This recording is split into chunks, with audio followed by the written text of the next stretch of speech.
Gay Out the City. I'm your host, Prince Electro Diamond, and today I am here with Instagram model and Twitter model from the UK, Mr. Pops. How you doing today, sexy?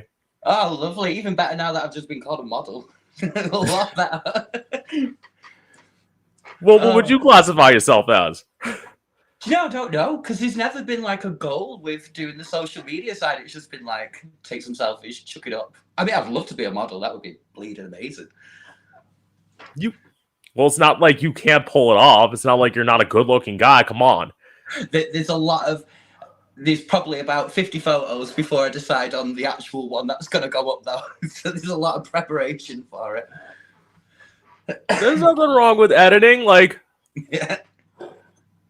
I do it. I saw one of the people that were mutual followers is like, who edits your photos? I'm thinking, who the fuck doesn't? Like, Yeah, that's very true. It's got at least, quite a few filters on each one just to make myself feel a little bit better before it goes up.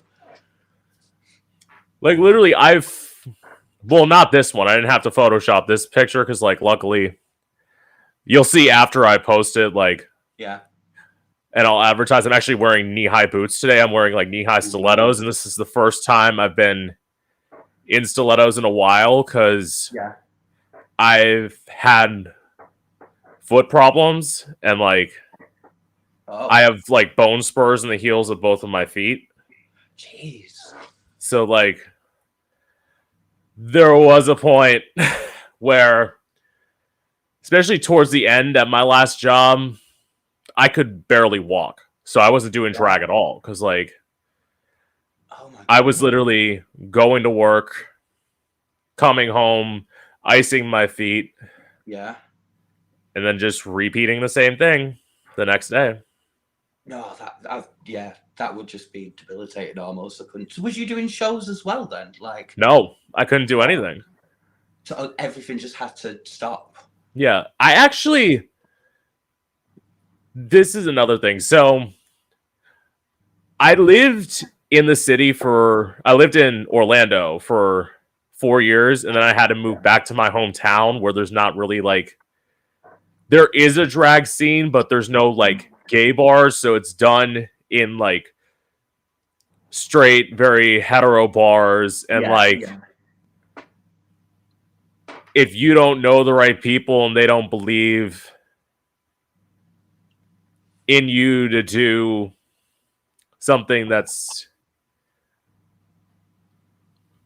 I would say, different than most people doing, because I know it isn't this way in the UK, but I know in America it's pretty much every drag queen lip syncs almost. Yeah.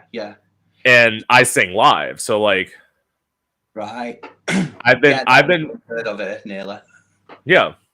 And I was actually told at one point when I was doing a show in a bigger city that's an hour away from me, I did their show once at the place, and then I tried to go back and ask if I could come back again, and the owner basically said, they're we're looking for more drag queens that don't sing live. But it's all about showing a talent, though, and if that's one of the talents, right, I understand that. That's really weird. I know. We'd love to have that here. Here, the more or less just the kind of beautiful DJs here, so. I mean, because I came from the city as well. I've moved over to a place called Yorkshire for a bit, and it's really, really secluded. And again, there's only a select few gay bars, and that's if you're going into you're getting a train to go to them. And then over there, the queens that are in the bar there are just basically, they are just DJs on the stage. They'll interact during putting each song on, but it's I don't know how to explain it. Over the past few years, I hardly see any actual performances in bars and anything anymore. Unless I just don't get out a lot. But still, yeah, there's no proper shows on in bars and stuff. Wow, that seems crazy because weird to have a gay bar and not have drag queens do drag shows. That doesn't make any sense. Yeah, even in Manchester, because that's the city that I've come over. So over there, they've got a whole strip of bars, and I'd say possibly, I don't know, one or two of the bars over there only have actual drag queens in. And again, it'll be like a DJ thing. It's on a dedicated night that they'll actually have a show on, like a proper performance. But other than that, it's just here's this song, okay, here's the next song, and that's it, really. It's very weird. Yeah, because I think about like I watch Drag Race UK, and they have all these like drag queens that talk about performing. That must be, at least from what you're saying, that must be more like a London thing. Yeah, I was thinking about that then as well when I was saying that it's quite derelict over in Manchester, because obviously Manchester's up north, and they used to have a lot of shows on, because I used to work in like all in that scene as well, and they used to have loads of shows every night dedicated. But it's only recently when I've been going round, next to nothing. But I can imagine London will be way more performing and actual booking gigs. So is that more like a thing that happened after the pandemic, or was that?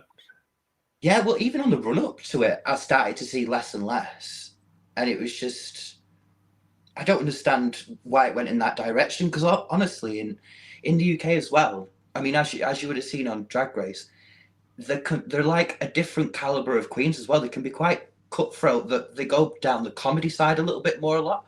Right. So, and it's brilliant. It really is. Once you go to like some of the shows and they're literally just torturing the crowd, I absolutely love it. But yeah, I hardly see any of that anymore. It's really weird. Yeah. Not sure what it is, but yeah, I'd like to see more of it though, because it really does make your night as well, especially if you start off with a good drag show at the start of the night. That's it then. Right. 6 o'clock in the morning, and I'm there. Totally. So we've got a holiday soon though, like in 2 weeks, going over to Gran Canaria in Spain, and a lot of the drag queens that are from the UK go over that way.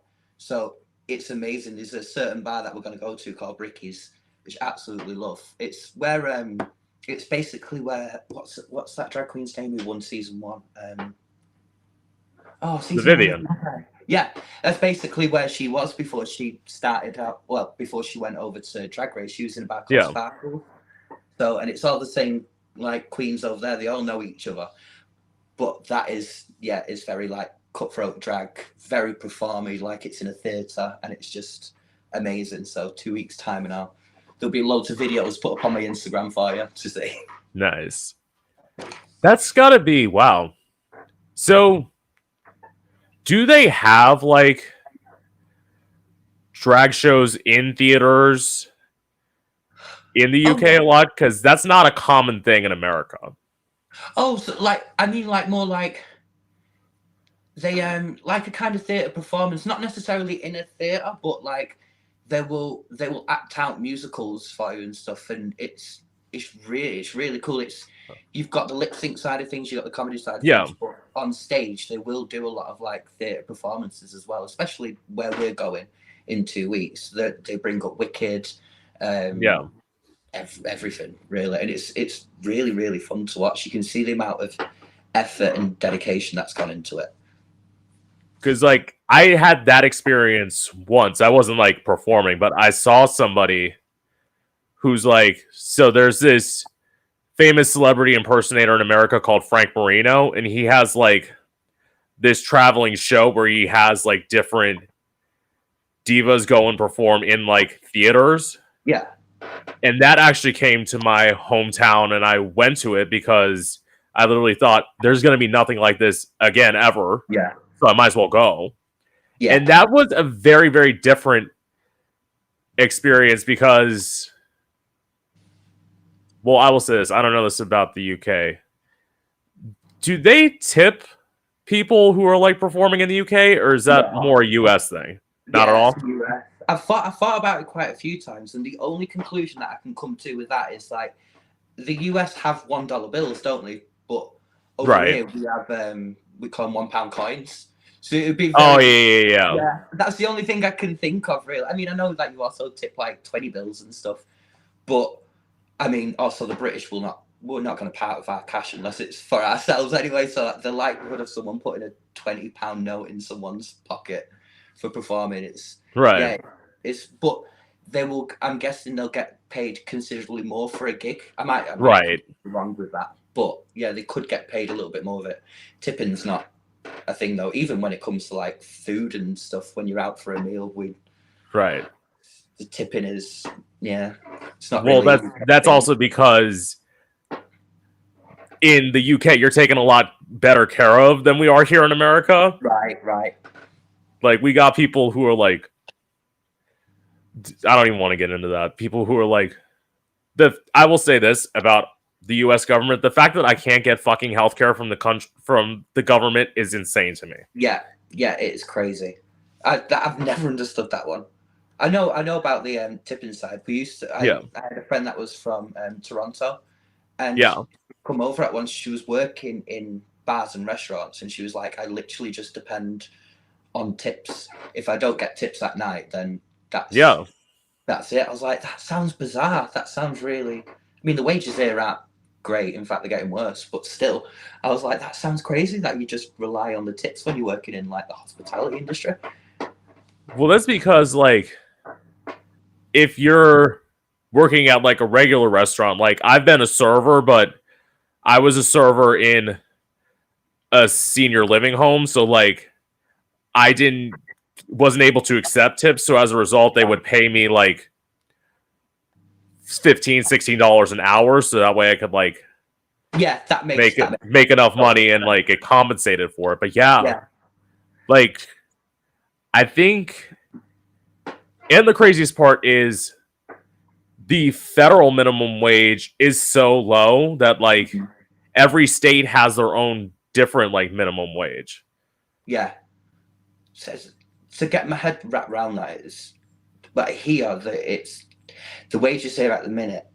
We're going through a really really rough time because it's like at the minute the wages aren't budging, so we've still got the same wages from like I don't know, like 5 years ago. Nothing's changed with it, but the price of everything, the VAT and everything, is just quickly rising. So I like working a government side of things, and I don't say this to be like, oh, your job's worse than mine to anyone in the UK and stuff, but Yeah. like with being in like this government type of environment where you're at risk every day from getting like seriously attacked and so on and so forth, like you are in a lot of danger in what you're doing. But then we're getting like it's like £12 an hour, no less than that. Sorry, I'm at like £11 an hour, and then you've got people who are like even like the NHS, our healthcare service, that they're on nothing, and to put themselves at that high risk, and then it's shocking over here at the minute. I wouldn't suggest any moves or anything over at anytime soon. No, definitely. I will say like I am thinking about moving because I've lived in Florida my whole life. I'm fucking tired of it. Like, Yeah. because it's literally when people say why, it's like there are no seasons here. Like, it's literally hot almost all year round. I love the sound of that. I really do. I really do. I know. But I I get mean, what you're saying though. You have been yeah, there forever. yeah, it's time to like change the scenery and like I want to move into more like a conservative state, but I want to move into like the liberal, literally probably like the biggest city in the South, which is Atlanta. Right. Yeah. So my geography with America though is shockingly poor. Like I only know what I've seen on TV. And like, well, believe me, don't ask me about UK geography. I won't do well either. Geography was not my thing. Honestly, that's baffling for myself, and I live here. It's crazy. It's so weird over here that you can literally be. I'm in Yorkshire now, and it's about a 40-minute car ride to Manchester. Completely different accents, completely different way of speaking, and that is just continuous the whole way through the UK. It is madness. You got to speak like 17 different tongues just to try and understand what people are saying. It's baffling. It's kind of like that in Florida. It's like once you try and like drive probably like not that close a distance, but like 3 or 5 hours north. Hmm. All of a sudden, everybody starts having like southern accents. I'm like, Yeah. I'm still in Florida. That Like, is I'm exactly very it. much. I would say I'm in the area I'm in is like very elderly, Right. very much retiree. Same here. Same where I am. Yeah, rich people, Oh, which I am not. God. Love to be. Oh god, yeah, it's very retirement where I am as well, and it's really mind numbing considering I've come from a big city, and then I'm here, and like literally, I could show you outside. Well, I can't now; it's pitch black, but I could show you outside the window, and it's just farm as far as the eye can see. And so to go from police sirens, people screaming outside the window, all that kind of stuff, to just dead silence, it is. I still can't wrap my head around it, and I've been here for 4 years, 5 years now. It's weird. Well, why did you move out of the city and move like? The exact same reason as what you was just saying. Then I'd spent so much time there, and Oh, there was job opportunities over there. I'd met someone over here. Sorry, I'd met someone, and everything was going great. And it was just I thought, yeah, move over. But the problem is that I don't know anyone from around here. So literally, when I'm not in work, I'm just making content for Instagram, and that's it. Don't get out yeah, or anything like that. It's crazy. And you can't really because it's like I said, it's just farms. So there's yeah. nothing to do. Wow. Yeah. So, okay, let's go to my questions. So you said you came from Manchester. Where are you originally from? Manchester. Oh, you are Well, originally from Manchester. yeah. It's such an amazing place. Like it's so full of life over there. But yeah, from Manchester, come over here to Yorkshire, and then hopefully soon going back to Manchester.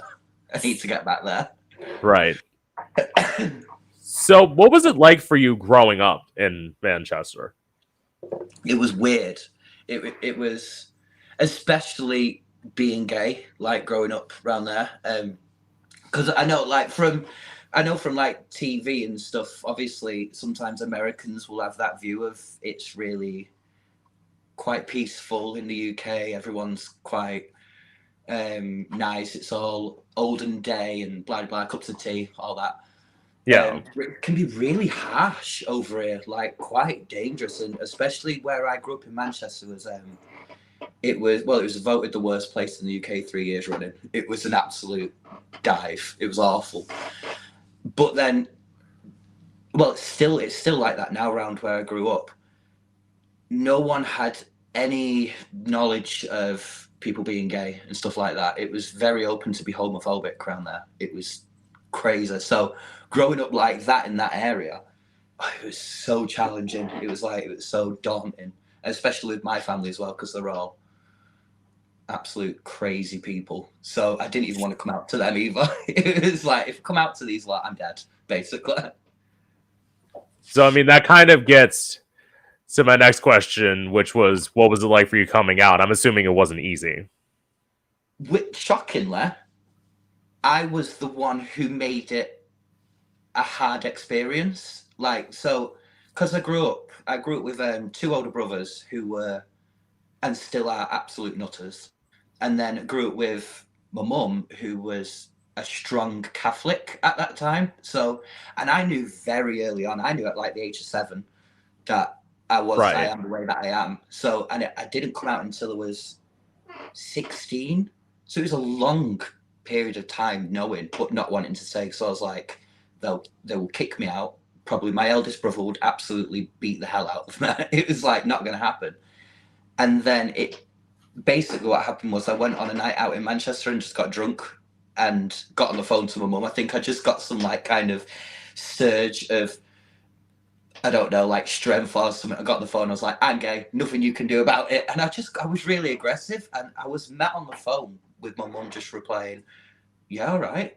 Okay. And I was like, what the hell have I done? I've just ruined this potentially really nice moment. And my family was just completely understanding about it. So yeah, I know I'm in a very lucky situation to have that. See, I will say that my family was like, at the time when I came out, it was just my dad and my sister because my mom had passed away 4 months before that. So like, Oh, I'm sorry. thank you. I thought it was. I feel like that in some ways made it easier Right. for me, but at the same time, craziest part, you're talking about the church. The weekend I came out, I was having this conversation with this youth minister who I was basically telling him about this like performance idea I had with like me being like the dramatic person with like a knife and like how I had practiced it and whatever. So I told him all this. Don't know why I felt to be so fucking honest, but I did. He walked out of the room, came back in the room. He said, I have two options for you. Either I'm going to call the cops or you're coming with me. What? So he took me. We drove to a hospital so I can get a psych evaluation. I passed the psych eval. He basically lied, got me locked in a mental institution for 64 hours. What? Yeah. What the hell? That's insane. I did not expect it to go down that route at all. Then, jeez. Over your ideas of Yeah. that. Oh, wow. And that was literally the like questions that the person who was like determining stuff literally asked me. They're like, are you in drama? And I said, yeah, because at the time I was. It's like, Wow. this is the thing. It's like, at that time, I wasn't suicidal. I was suicidal a little bit after that, like a year, like not a year. Like 6 months later, I was, but not at that point. Jeez. I couldn't imagine what that was like for you. That sounds absolutely horrendous. What, being suicidal? Yeah, it's not fun. Well, yeah, no, yeah. Oh, definitely. Being locked up? Yeah. Well, It actually, it's very sort of like, what it does make you like appreciate is it like makes you appreciate the freedoms that you do have. Yeah. Because obviously, when you're in one of those places, they take everything. Yeah. Yeah, well, when I say I've been there, I mean I've worked in a place like that before. Not actually been, but yeah, you're completely right. It's still like the job that I do now is working with, well, it's helping people who are at that. Well, God, it's loads of different types of people, if I'm honest. So I work with people that are going through trauma and have lived through trauma and stuff. And it's very like young age and stuff, and it's helping them manage that side of their lives. So I can completely understand that part of I've worked with well over 100 people now, and it's you just see them at the lowest. Yeah. And the strength that it has to get them onto the other side. So I really do commend you for that. My goodness. Thank you. And a lot of it is I've never explained this to guests before. I guess I will now. So what I went through, what I say is 2 bouts of depression. One of them was me trying to figure out who I was. Yeah. And then it was once I found out who I was through drag, not being able to do that every day kind of fucked with my head a little bit. So when was this in like the timeline of your life? Like, was this... So the first time I was suicidal, I was 19. And that was because I will say this, like before I started doing drag, as a musician, I was very much sort of desperately seeking attention. Right. As they say, because like I didn't know how to I don't know how to explain it, but okay, this is the easiest way for me to explain it. So obviously, I got talked down at that point. Yeah. And I just struggled for a few more years. And then it was the moment that I started like tiptoeing into drag. Because even what I'm doing now is like what I needed to get to. Yeah. Sort of just be like that inhibition of saying, fuck it, I'm not skinny. I'm a big bitch. Yeah. You can still wear bodysuits. You can still wear whatever you want, be half naked, and just be like proud of it. Absolutely. I absolutely, yeah, 100%. I absolutely love that. It is that. I don't think it's, a lot of people say it's like an age thing where you get to a certain point in your life and you're like, oh, all right, I just don't care anymore. But it is that if you've been pushed so close to a certain edge and then bounce back from that, I do understand that there's a lot of things that have gone in the past that you'd obsess about and be like, this is major. After getting close to that edge and coming back from it, I bet all of them things just feel completely minuscule at that point. Yeah. And I it mean, allows you then to express yourself like that and to have that view on yourself, which is such a beautiful and healthy view.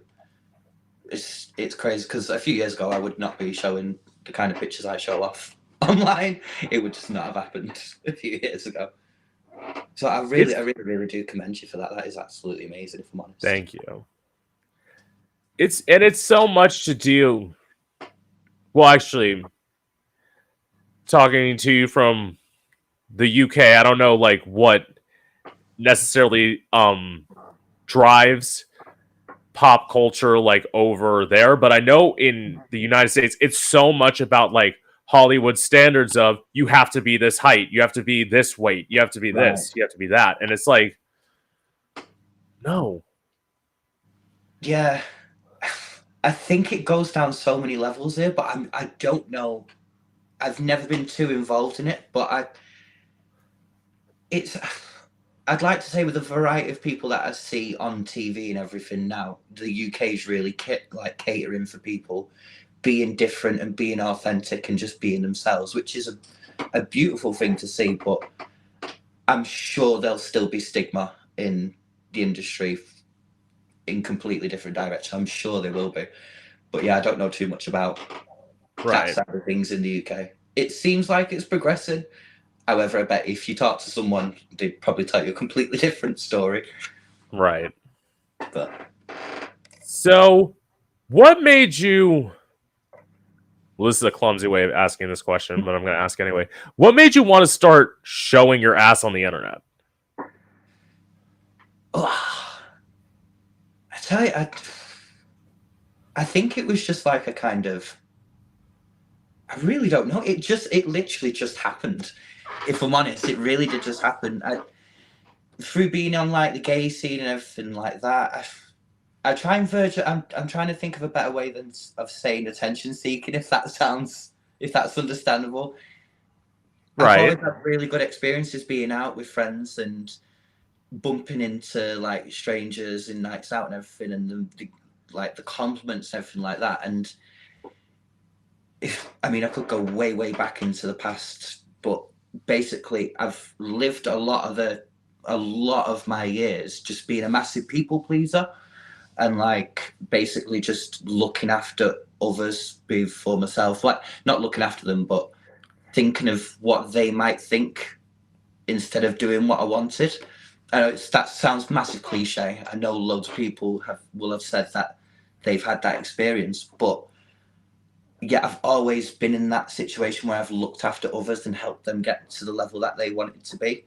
And then I think I got to about 25 and went, oh God, I've not actually done anything that actually makes me happy. And it was that kind of link to having such a good time with people out and the compliments and everything like that and wanting to do something for myself. And I was just like, oh, I've got a big butt. I'm just show it off.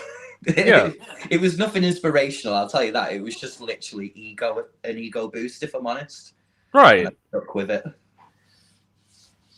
I mean, and plus, you're probably sending ass shots on Grinder anyway, so like, it doesn't matter.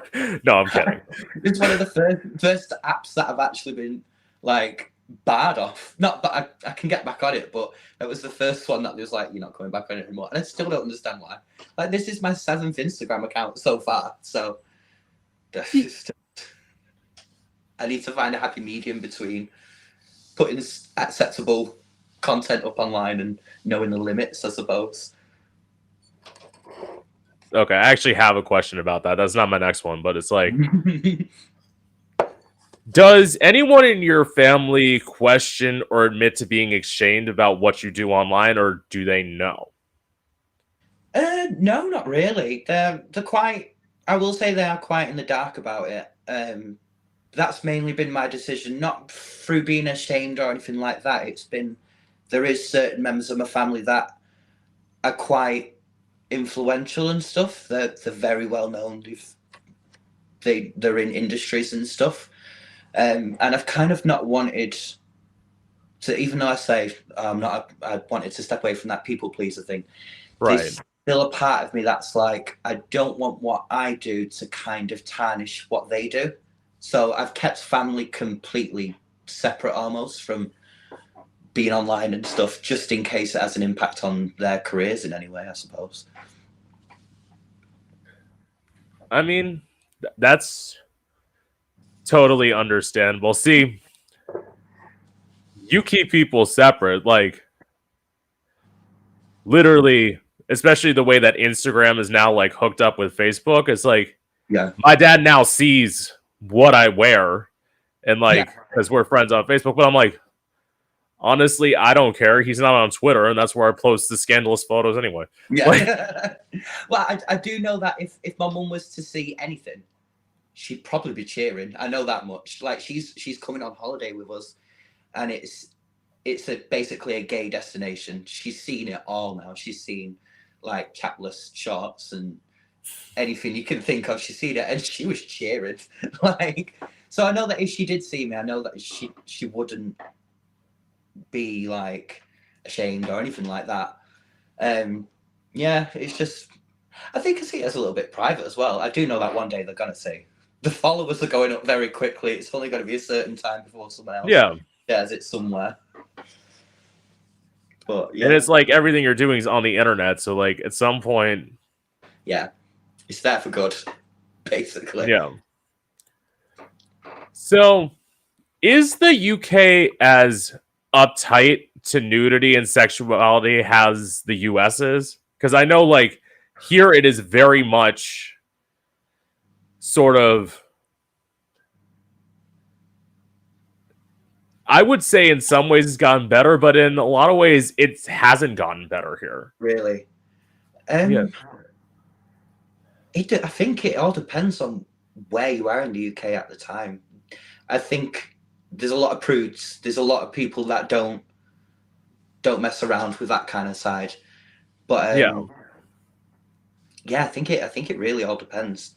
It's Europe in general do not care. They really do not Yeah. care. It's crazy, but yeah, I could say that I would never any of my work friends or anything like that. That I'd never ever want them to find out, kind of thing, because I bet you then there'd be that kind of that quick association to me doing something seedy or something like that, even though it's not. But they will be. There'd be that quick association to this. What you're doing is dirty, and it's like, is it? Is it? I don't understand. Yeah, I No, guess we're not fully there yet in the UK. because to make the argument, you're not, well, maybe this is just me like being progressive. Showing your ass is not really anything. It's not like you're Yeah. showing anything like going in it or like Yeah, you're, or most of the time you're wearing a thong. Like, yeah. that's, I think that way. I have had people like in my immediate circle that has been like they didn't approve of it, kind of thing, and but yeah, I'm exactly the same as you. I don't see anything particularly outrageous about it or anything like that. It's is clothed. And I think the internet is also a place that I don't think my account would necessarily invade anyone else's space without them wanting to. I think my Yeah. kind of account is something that you have to look for, basically, in Yeah. order to see the content. So I'd hope that there isn't people on the page or I see it that absolutely hate it. I hope it's just people that have Right. actually found me. But hey, makes me happy, so Yeah. But with you saying like it's your 7th Instagram account, yeah. all the only thing that like I can think of is me literally thinking if you were a woman, this would have never happened to you. Yeah, 100%. Yeah, totally agree with you on that one. And it actually makes me really angry. I don't know if it's something to do with the people that run Instagram or something, but even like down to the famous people. I've seen it on articles with Kim Kardashian and stuff, literally just putting stuff up that you can see. I mean, good for them. Amazing. But Yeah. surely there should be a kind of impartial side where it's like, well, if this demographic can do it, so can this. But yeah. It's how it is. Like I notice this even with just what I do. I will post a picture of me literally just wearing a bodysuit or wearing like just a t-shirt like I am right now, and all you see is my legs. Immediately when I post it on Twitter, it's flagged as being inappropriate. Yeah, definitely. And it's like you're not seeing anything. Like yeah. The part of it that really gets me as well, I don't know if it's just because there's a lot of attention on my account, like people have reported before, so I don't know if my account gets looked at closely or something, but there has literally been times that I've received a warning and a post has been taken down or something, and then I'm on the feed and I'm literally seeing full on nudity, and I'm like, but I was wearing underwear and I'm seeing this person windmilling, like, and their post is still up, mine's gone. I really don't understand how they figure out what's acceptable and what's not on there, and what gets flagged and what doesn't. It's bizarre. And it's probably also because you're like you have like a decent amount of followers, but you're not huge. You're not in the like 15K, 35K, like definitely not. That yeah, I could have been by now, but yeah, every single time I get really close to it, boom, account's gone. And start from fresh. I don't know how I've made it to this level so far. I should have gave up on like the third attempt, but here I am, number 7. I'm glad you didn't. Otherwise, you wouldn't be here talking to me. yeah. Oh god, no, I'm glad I'm here too. But even Twitter, I've been banned off Twitter. I don't understand. I didn't think that was possible. What? yeah. How do you get banned? Well, I know how you get banned off Twitter, but how do you get banned off Twitter posting photos? Well, I had no prior reports or anything like that, and basically there was. I mean, it'll probably be understandable after I say this. There was a video on TikTok of a guy, and he was only joking, but he was basically had bottles of himself, and he was pretending to send it off to people, like in the mail, for like, and I'd literally just copied that, put it on my Twitter account, was like, oh, wouldn't this be the life? Like, sending easy money, gone. The account's gone, and my IP address was blocked. So I was like, oh, okay. That's me done then. So, okay. That just leads me to when you're saying bottles of himself. Yeah. Well, maybe this is just my perverted mind going right here. Are you talking about jizz? Yeah, absolutely. Oh, okay. I'm like, yeah. yeah, I'm being cautious about the words that I use because I don't want to absolutely disgust you at the same time. no, please. But yeah, absolutely that. I mean, there wasn't even anything in the bottles. He was just pretending that that's what he was going to do. Yeah. He's still got the video up on his TikTok. I've not. Right. But it was gone.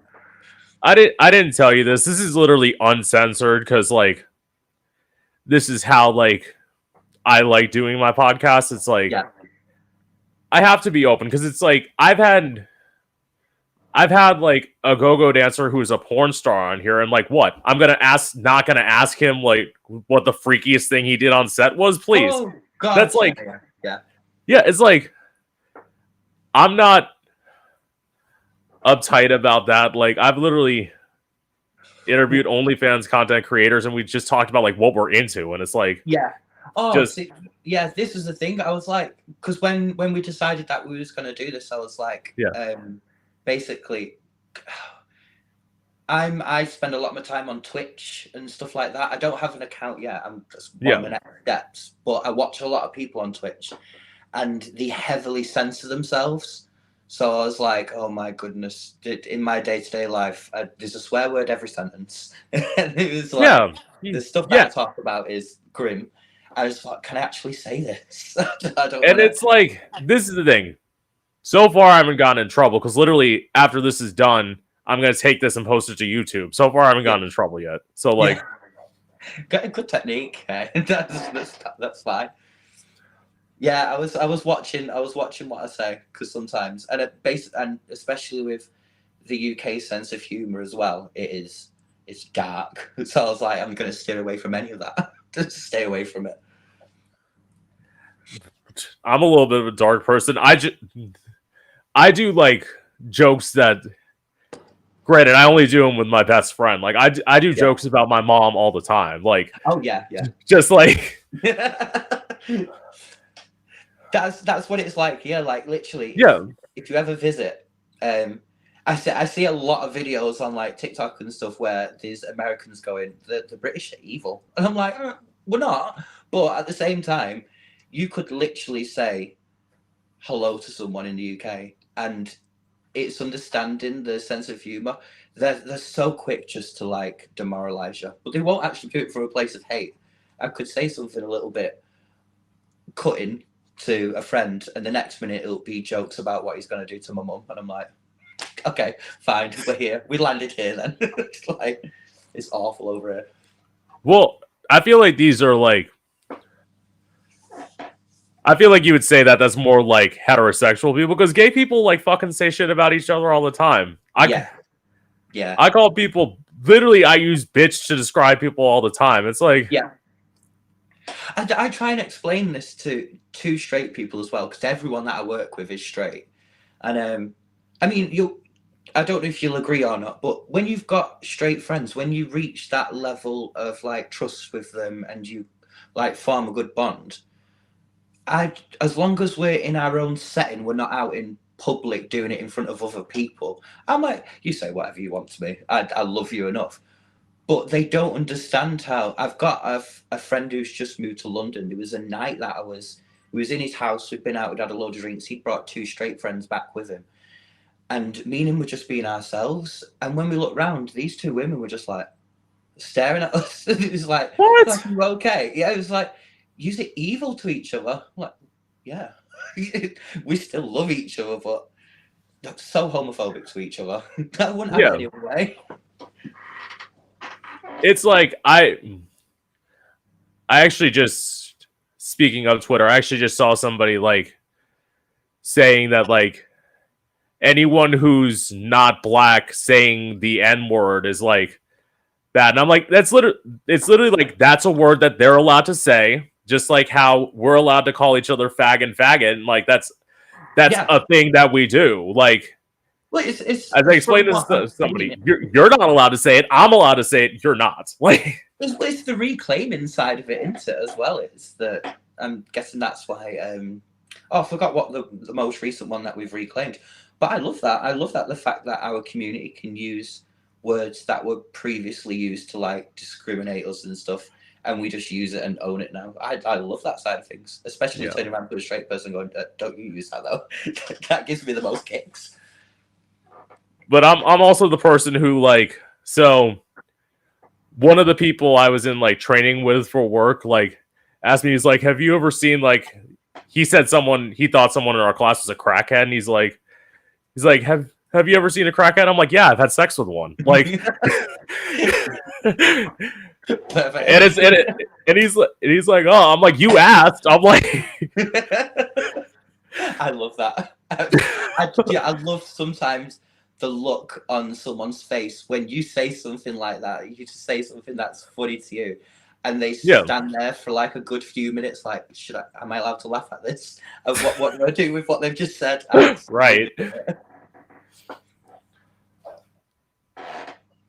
Oh, that's one of the reasons why I've not delved into the whole actual talking on videos and stuff yet, online and everything. Like, obviously, I chose TikTok. I chose Instagram because it's literally pictures. I don't have to connect like that, because I'm always like, I will put one video up and I will be cancelled in that first video. I know I will, even though it's coming from a lovely place. I just know that I'm going to say something wrong somewhere down the line. This is like, this today is the first thing that I've done online where people can hear my voice. So I guess I'm going to have to carry on doing it now. But yeah, I stayed away from that. And it's like, first of all, I will say this. You're British. Like, British people have like a sexy accent, so you could probably say anything that you want and like get away with it. Everyone over it hates my accent though. Really? I could get that with America, and I've felt that a lot, because obviously there's people being, when I put messages up, when I put pictures up, they'll instantly start messaging, and sometimes the amount of people that I have to reply to, it's easier to send voice notes sometimes, and Americans will generally sometimes turn around and go, I love that accent is sexy. But if we've got another British person in the room now next to me, they're like, oh no, his accent's disgusting. It's a Mancunian accent, no one likes it. And it's also like, I don't know, again, in the UK, this is just like my thing in the US. It's also like, there's certain like races when they say like certain accents where like, I consider like a southern accent on a white guy is just like, oh, but you give me a southern accent on a black guy, I'm like, can we go in the other room? Like, yeah, the southern accent, I think, is the British go-to accent to do when they're talking like about Americans in any way, shape, or form. I've never, or you know, the stereotypical blonde girl from LA with a Starbucks kind of thing. Yes, definitely.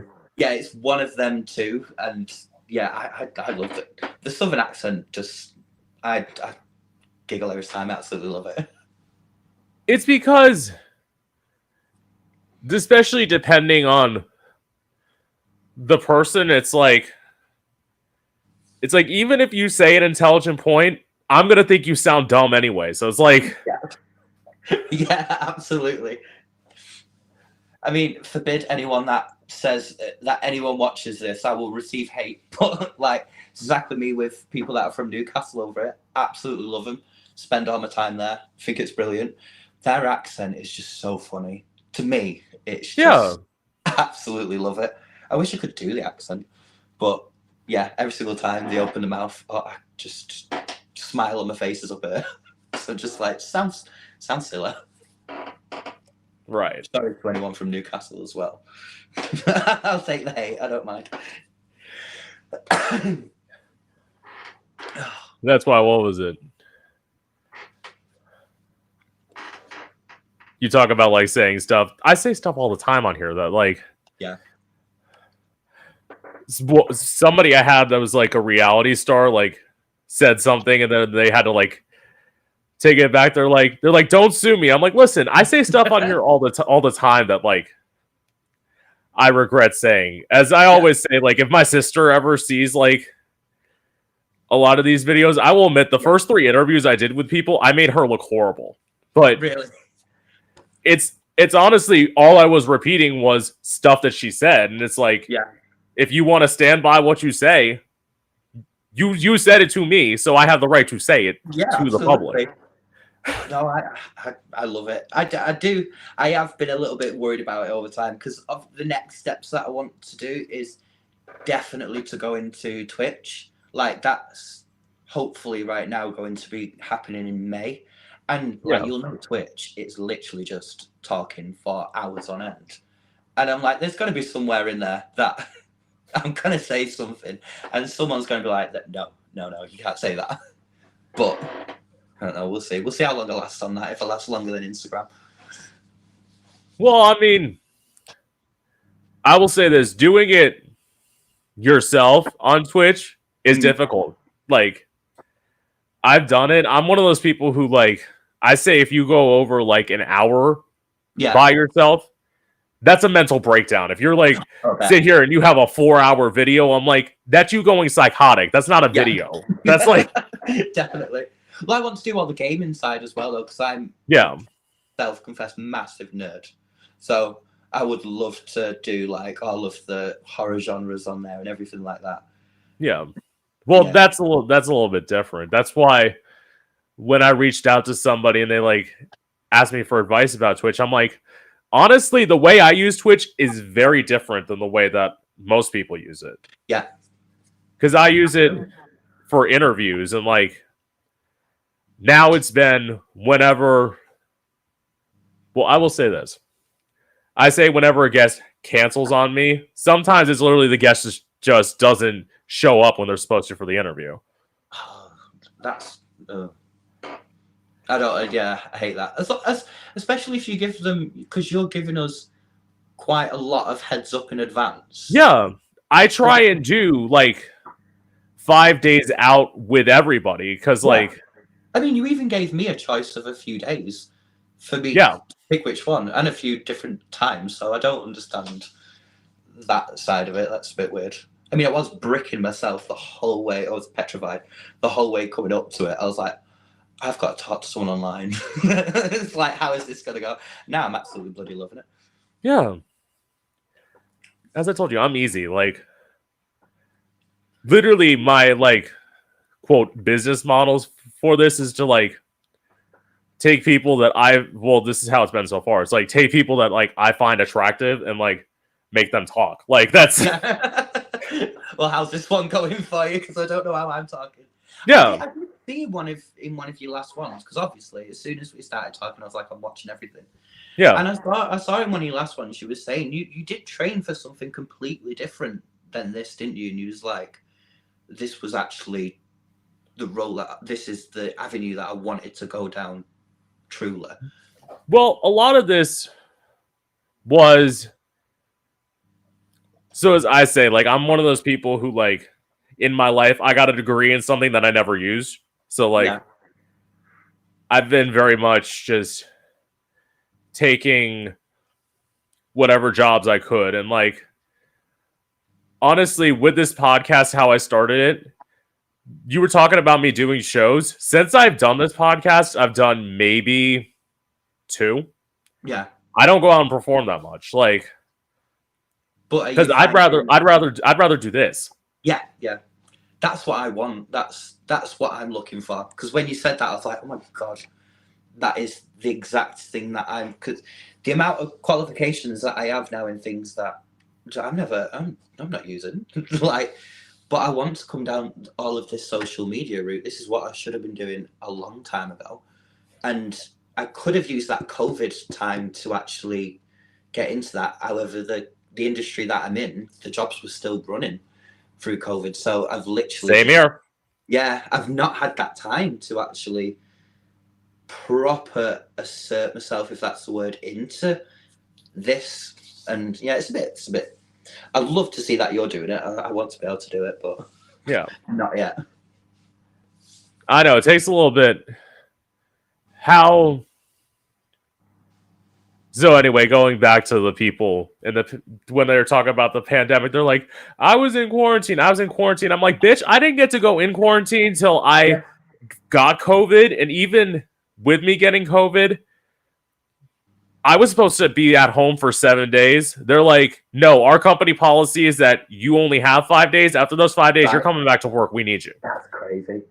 Our one was if I got COVID during that period, I'd have to live at work for 2 weeks.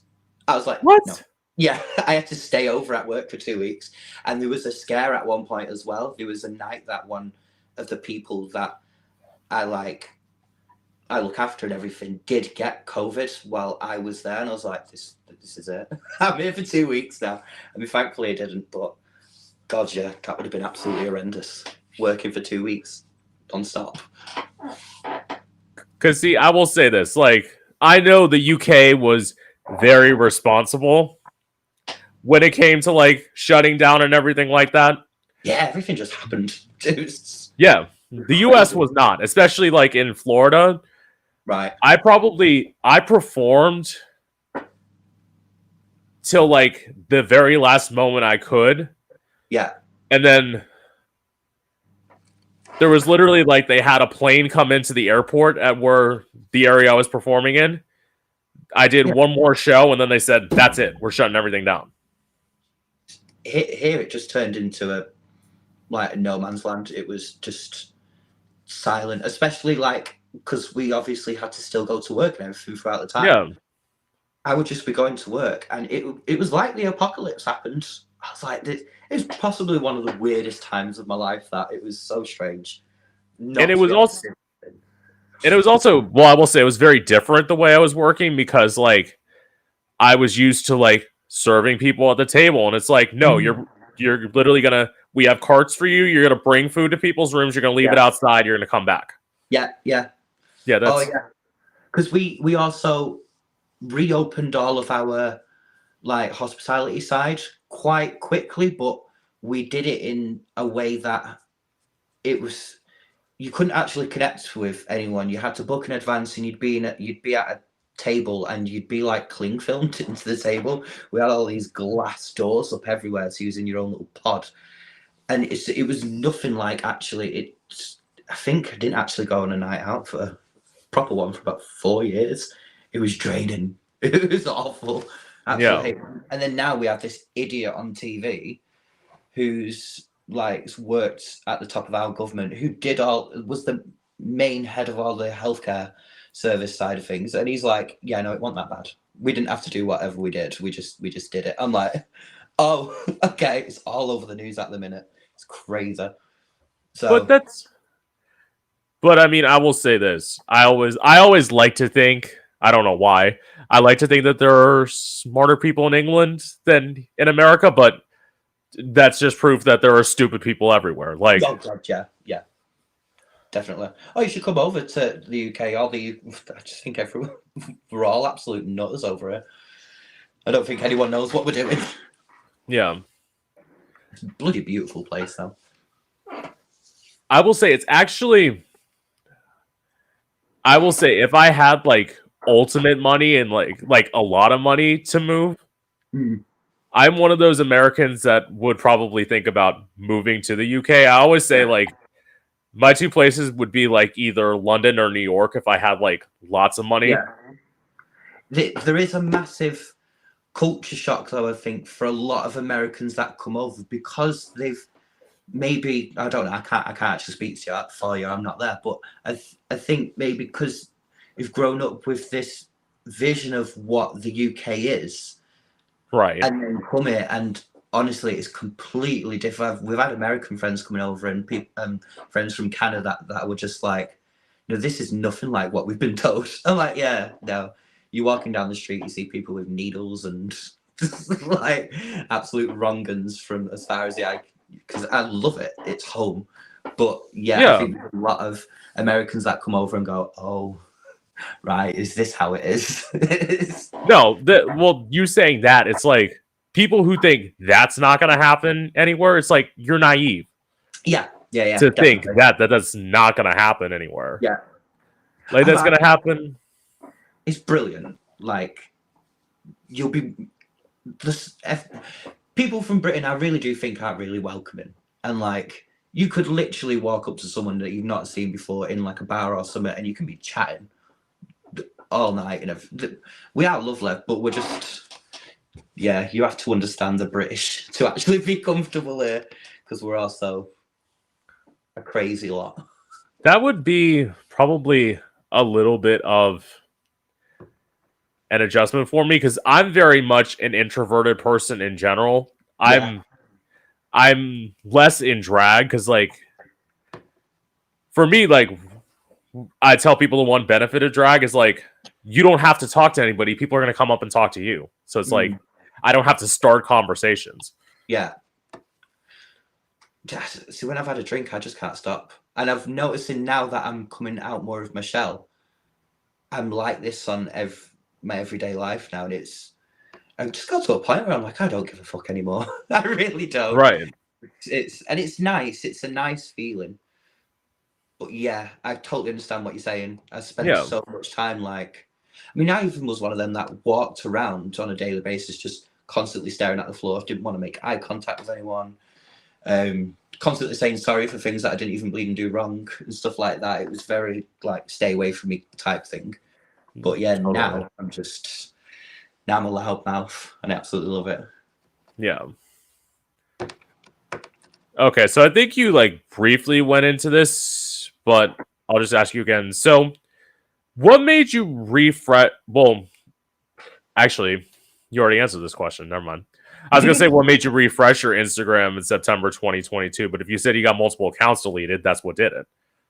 I didn't even know that. How do you know the dates? I didn't even know the dates. Because I do my research. That's what I'm. Wow. I didn't even know. Well, I love how I call it. I love how I call it research. I literally stared at pictures of your ass to figure out when the last one was. That's good enough research for me. I don't mind. Yeah, it would have been deleted. It definitely would have been deleted. Yeah. Like, that's why when I tell people I do research, it's like sometimes I watch porn. Like, that's research. Definitely research. If that is research, I do a lot of research. Yeah. So, I know obviously you have a job, but have you ever considered go-go dancing or stripping? Yes. Oh, 100%. They don't have that here, though. What? They kind of do, but it's, from what I know, it's more like, again, I could be completely wrong, but from what I know, it's more like you self-manage yourself. You mainly booked for gigs and stuff, but from what I've seen in America, you actually have like bars, don't you, where you have go-go dancers in there. Right. Yeah. Yeah, I've not seen anything like that in the UK. And I'd love to do it. Absolutely love to do it, but no. Nothing like that. Well, maybe you need to move to America. No. I'm kidding. No, I would strongly encourage you, if you ever thought about moving to America, don't fucking do it. Like, really? Oh, I love the thought of it. I mean, it depends on what area you move into. Yeah. Like, if you were to move to America, I would say save up your money and move to New York City, because like that's right. Because you don't want to be like in the South. I know it's cheaper, but it's like you got to deal with some people who still believe that gay people are bad, believe that black people are bad. Like that's it is, and I'm sure there'll be places like that in the UK as well. I mean, it's more people's mindsets here. There's a lot of people in the UK that are still very in the past. It's mind numbing, but like you said before, right at the start, though, it's gonna come in all walks of life, and everywhere you go, there's gonna be that somewhere. Yeah. Actually, just hold on 1 second. Oh, I'm gonna get my cat. My cat's trying to get in. What?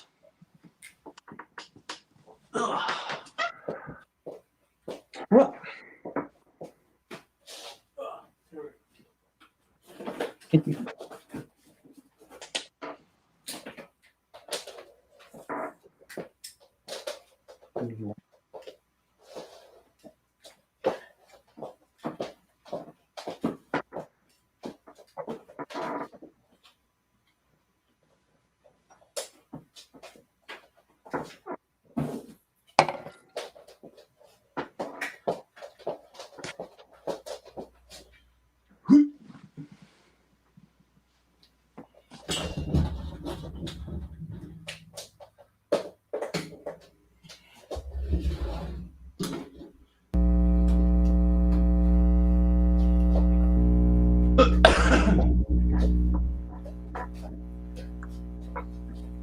Okay. I'm back. I saw my like laptop going on like energy saver mode, and I didn't want the battery to like die in the middle of it. Oh, it's perfect timing. My cat needed attention, so I just grabbed him for a little bit while he was off. Yeah. So where am I? Oh. Okay. I love how I write these transitions. So what type of guys are you into? Oh, that's a nasty one. I've never gone for everyone that I've ever been with has just been completely different from the last. It's never actually been. But in an easy way of answering it, I just don't like a dickhead. If there's an, I don't like assholes in the slightest. Anyone else is fair game. Yeah. But yeah, there's never ever. I've gone through the complete scale of types of guys that there is so far. But yeah, I just stay clear of the dicks. Right. Well, I will say, I have based on my dating history.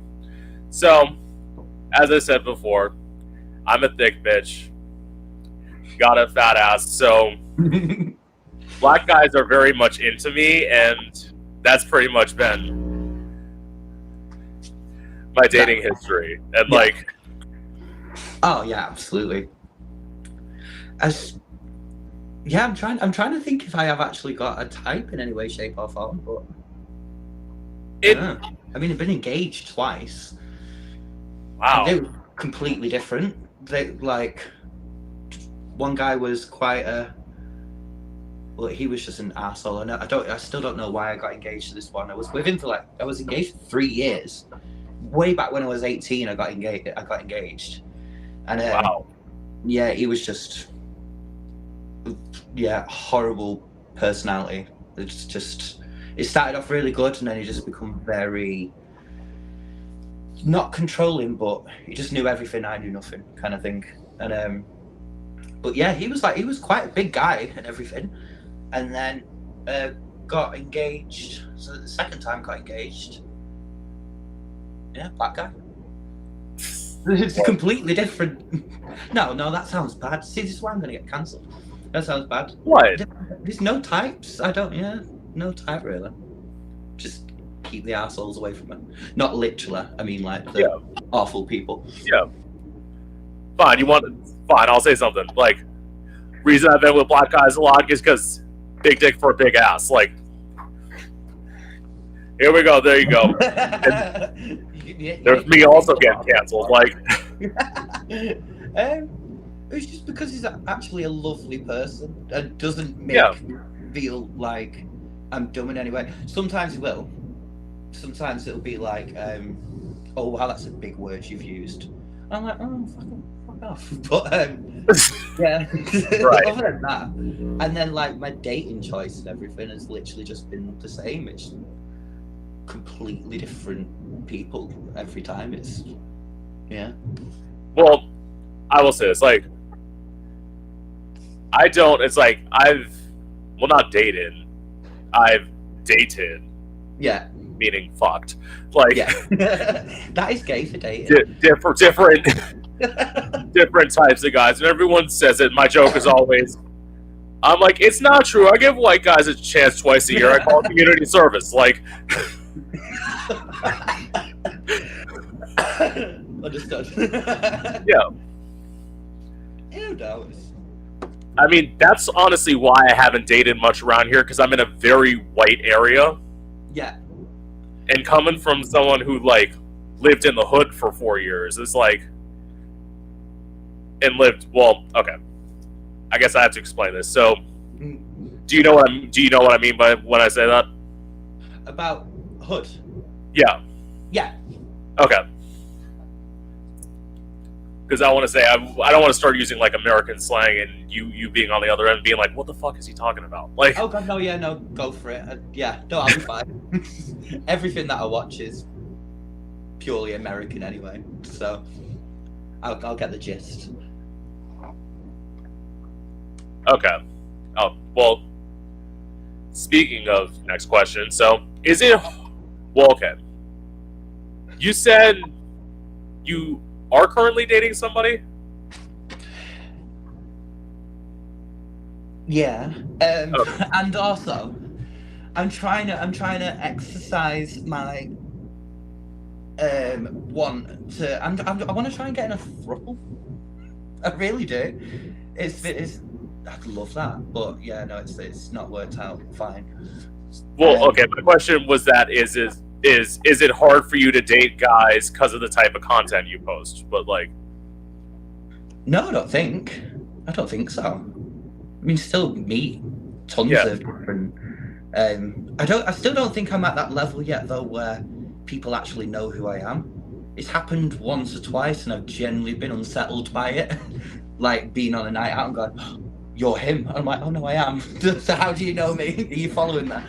But yeah, I still don't think. I don't think. I probably don't think I'll ever be at that level, if I'm honest.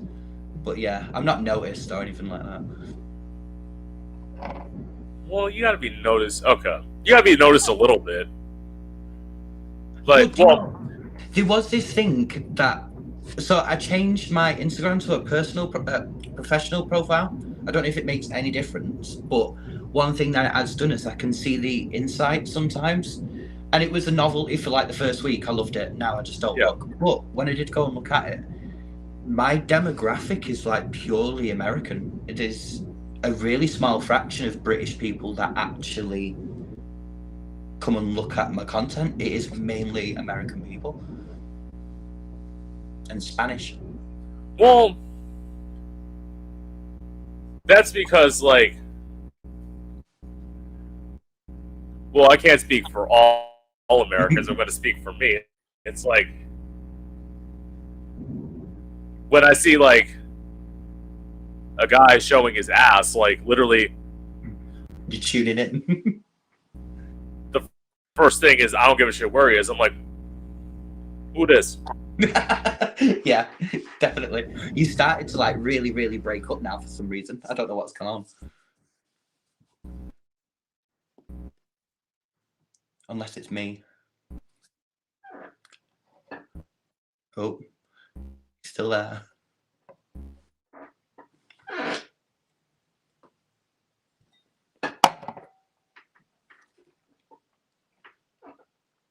Oh, you've gone.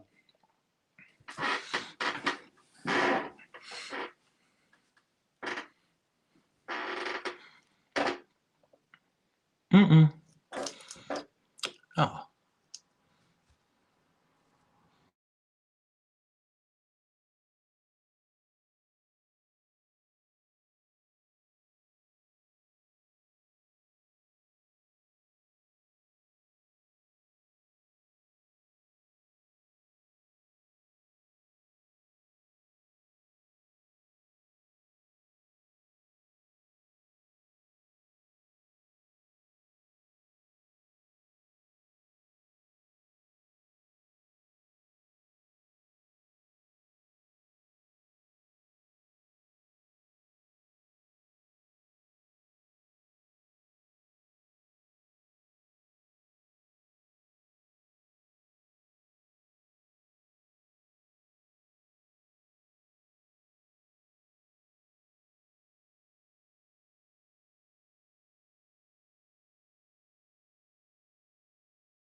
Okay.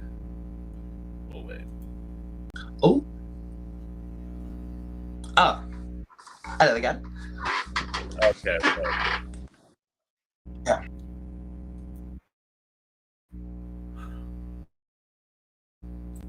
Shit. All right.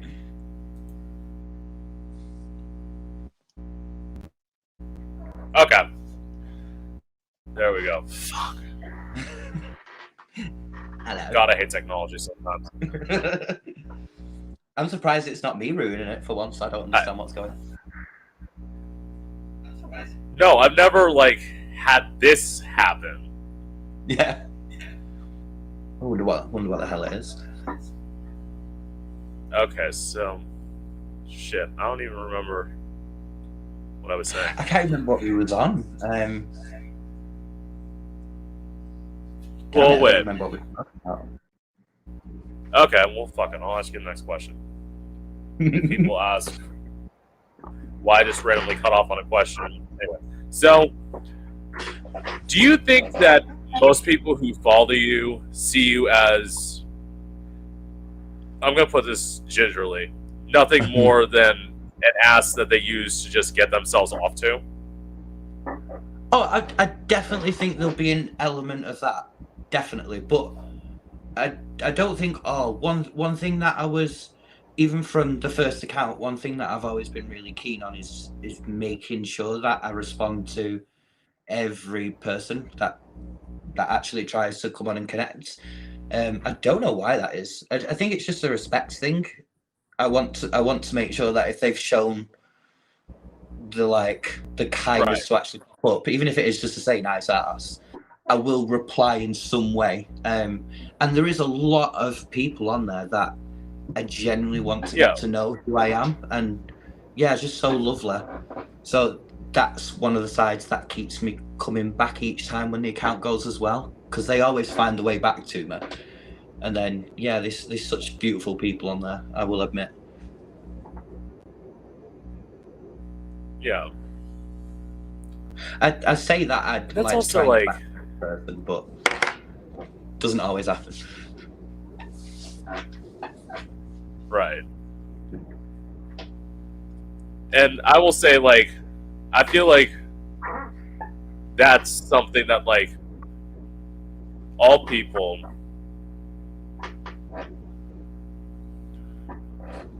who, like, post stuff online, like, post provocative photos of themselves, that's why I get hit up in my DMs, too. Like, like, I literally get the, like, your ass is so fat, ma, like, comments, like, all the time. Like, I'm used to it, and it's like, what a surprise, another black guy hitting me up. I won't lie, like I said, literally my life. There's a big delay on it again for some weird reason, but there is that I won't lie, there is that ego boost side to it. There's some of the comments and some of the messages I'm like, thank you. Generally appreciating of it, but there is that also. There's this is prime example. There's times like this that I'm like, all right, perfect, this is the cool side of actually doing something like this as well. I mean, there's generally, as I've tell people, I shoot my shot. Like, of the people I've hit up, I'd say less than 20% have actually gotten back to me. Right. Because it's hard, especially, I don't know if it's like this in the UK, but in the US, people are so followers obsessed that if you don't have a certain amount of people, people are just gonna ignore you. I've never noticed it in the UK. I'll be honest. I mean, social media isn't even a thing that I've heard people talk about, even on nights out and stuff. Even with conversations with my friends and stuff, no one's ever really talking about the social media side of things. I've never noticed that anyway. Well, I mean, maybe that's more me, because I'm trying to get more gay people, and but most of the gay people, the big people who I follow on Instagram, they're either in one of two places. They're usually in LA or New York, so it's I'm talking to those kinds of people, and it's oh, mine's from absolutely everywhere. each time someone pops up. Like, yeah, I'm from Manchester, UK. Where are you from? And then it's like different parts of the world, and I love it. But also, there's like that thing where, I can't go on a night out with this person. Then we chat all the time, and we can never go for a drink because they're all away in some other part of the world. I just like chatting to people. My thing is,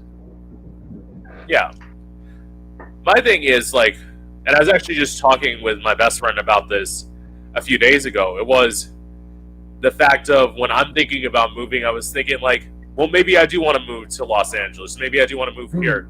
And he's like, why? I'm like, it'd be easier for me to get guests. Yeah. And he's like, but you're not going to do it in person. I'm like, I don't have to do it in person. Like, and he thought this was a crazy idea. I'm like, look, I would literally social media stalk the person, find out where they're going, introduce myself so that way I can get them on my podcast. Like, I'm not above doing that.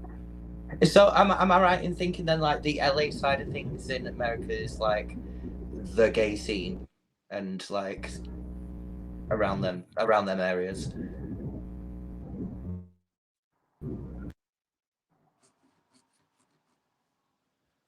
Oh, you've gone again. You completely. It's gone mute. Very much. So. Yeah, you've gone.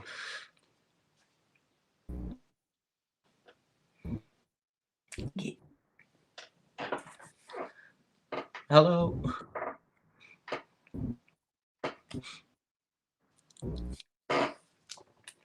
There's. You've. Nothing. I would say there are 3 gay hubs in.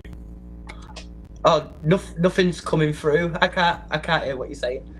I actually think this time it's on your end. Like, damn it. Yeah, nothing's been coming through for a while. Can you hear me now? Yeah. Okay, this time it literally nothing happened on my end. So like, oh damn it. I'm so computer illiterate as well. I will not know what to do with this. Bugger. Oh well, I've only got like one more question, so. Oh, it only feels like we've been on for about 20 minutes. No, we've been on for over an hour. That's crazy. I feel like there's still like so much more to actually talk about as well. Well, maybe there is, and like, as I said, I have people back well, I haven't done it recently, but I'll ask people back. Yeah. Like, oh, I'll do it. I'll definitely do it, 100%. Because you still got to go through all the scandals at work and stuff. Oh, damn it. Okay. Right. Yeah. No, I'd definitely be back. So, yeah, I'll definitely probably like have more stuff to write about. And honestly, with me before, I just got a new job, and it's like, once I get out of training, my schedule is going to be like different. So I don't know what time I'm going to have. I'm always free. So like after I'm going to be working mornings or nights, I'm really hoping for mornings, because I am not someone who likes being out late at night. Like, oh god, yeah, no, yeah, we'll definitely have to sort something back out again. There's tons more. Yeah. There's so much more that we need to get through. Yeah, but you got to figure, you already talked for almost an hour and a half. Like, oh yeah, but there's still like I said, there's still like the Have you seen my story highlight on Instagram and stuff about the scandals at work and stuff like that? I don't think I have. Like, oh, so there you go. Again, once this is over, you'll have to go and read it all. Yeah. Yeah. So anyway, we'll tell you all about that. My final. Yeah. And I mean, you can honestly like after like the interview's done, I'll probably like chat with you for a few minutes anyway. Yeah. Okay, you can hear me good. All right. So, final question. What do you think is the biggest misconception about you? Biggest misconception? So far, I don't think that there's been. Oh, do you know what? I'm lying. Yeah, there has been one. I think it's the whole the sex drive side of things. I think because of the type of pictures I put up on either Instagram or Twitter and stuff, and obviously at one point I've had a more saucier account, a subscription one. I think people's perceptions can also be that I am heated up from the minute that I wake up to the minute that I fall asleep. The DMs will be coming in and it's like, what are you doing now? And I'm like, I'm just like eating a bowl of cereal and watching TV. Like, I think people think I'm a lot more horned up than I actually normally am.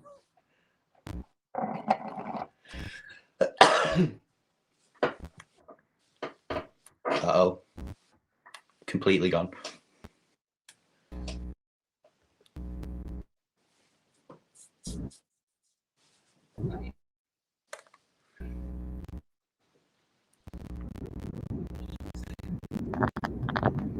Yeah.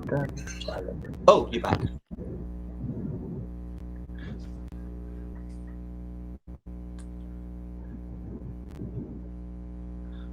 This is definitely... Okay. That's the other reason I need to end the interview is because literally we keep breaking up. Yeah, it's just non-stop. Damn it. Yeah. But yeah. I will admit, I'm now paying to stream on Twitch, and I thought like when doing this, these problems would stop, but apparently not. No.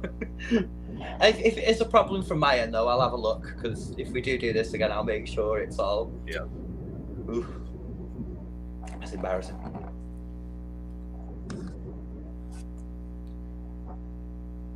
I mean, but it's been all good, and like, well, part of the reason I also need to like end it soon is because, so I live with my dad, and like, he's probably going to be home like literally any minute, and like, I'm out in the like living room, so I have to break all this stuff down, get out of drag. Damn it.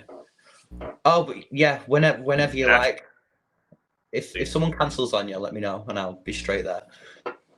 Honestly, like, order.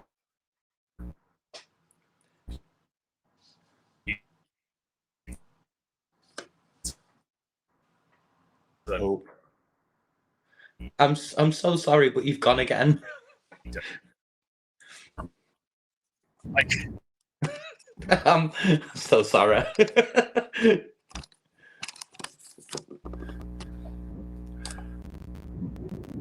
Because I am.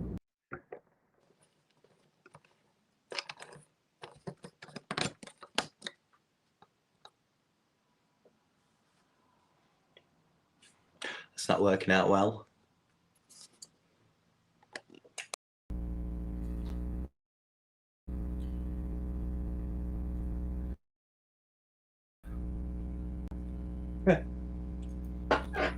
Oh.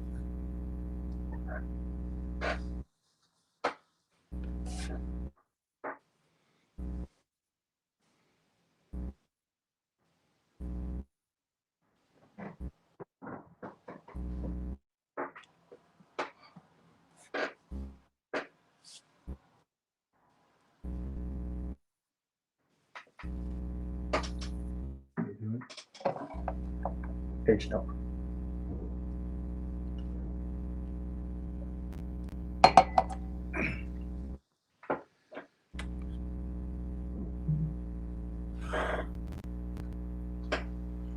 Are you there?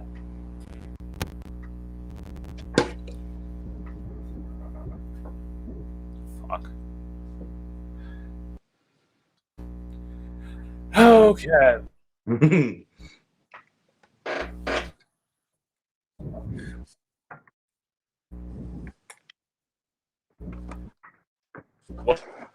Well, yeah. Okay. And you're Yeah. freezing up again. I think if you want though, if we call it Well, here, and then 100%. I guess with that being said, Yeah. I'm gonna end it here.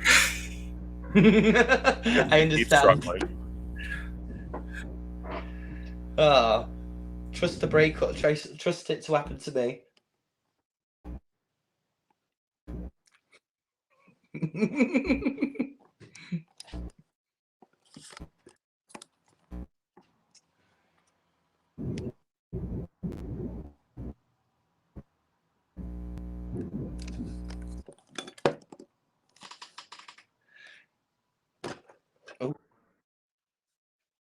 Most